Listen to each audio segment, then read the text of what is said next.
Laura est la maman de Romain, un garçon âgé de 7 ans. Elle aimerait bien lui proposer des activités qui l'aident dans sa capacité à s'organiser et prendre en autonomie. À 6-7 ans, l'enfant gagne en compétences motrices, il est plus à l'aise dans son corps, il apprend à lire, il apprend à écrire et il investit un monde social beaucoup plus large. Donc il a envie un petit peu de s'émanciper du milieu familial pour pouvoir faire des activités de plus en plus tout seul. Donc l'aider dans ses stratégies d'organisation est quelque chose d'intéressant et adapté à l'âge de Romain.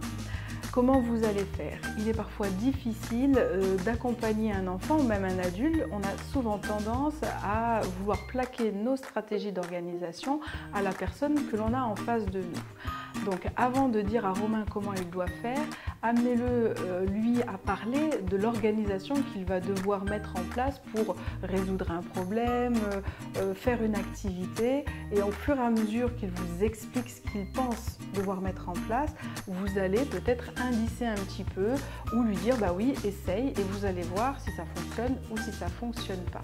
Parfois on est surpris parce que certaines propositions faites par l'enfant nous semblent un petit peu abracadabrantes et au final elles sont efficientes. Donc verbalisez et faites verbaliser Romain sur la façon dont il va devoir s'organiser. Dans la vie quotidienne, vous pouvez lui proposer des checklists par exemple.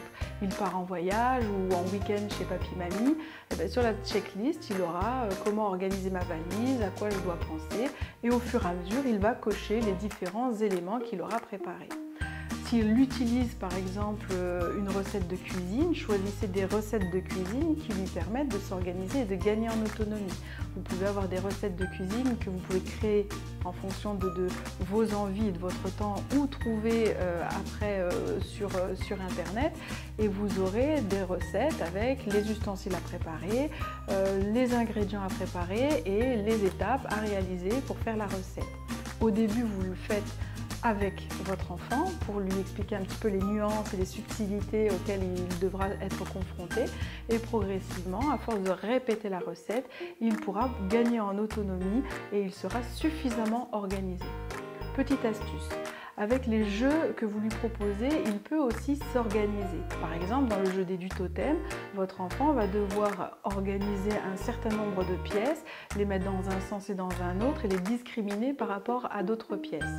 Donc au lieu de se mettre tous azimuts et regarder dans le couvercle tous les morceaux qu'il va devoir organiser, eh bien proposez à votre enfant de préparer le matériel, de l'organiser avant de pouvoir réaliser les formes qui sont proposées.